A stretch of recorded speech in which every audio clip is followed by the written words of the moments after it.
鹿港日前由爱心网友发起的爱心冰箱，伫使用期间是发挥袂歹的效果，帮助了袂少有需要的民众。即马阁有一间面包店嘛热情响应，提供场地设置爱心冰箱，而且这个冰箱是无分荤食甲素食的。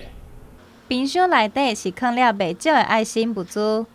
鹿港日前由爱心网友发起的爱心冰箱，因为场地的关系，只提供素食的食物。即马这个新的冰箱是无分初的甲素的。其实一开始的时候，我们并没有想到这个概念，是在 Facebook 上偶然看到，就是社团上有人在说，想要设置这种冰箱，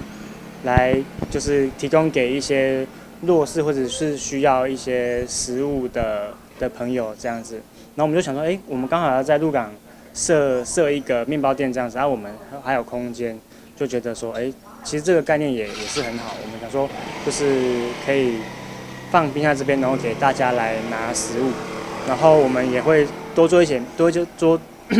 点面包，然后就是放在里面给有需要的朋友，就是来拿取这样子。业者表示，这个爱心冰箱同款无需要登记，只要有需要，家己拍开冰箱就会当摕。不用，完全就是无记名，因为就是考虑到有些人会觉得不好意思，或者是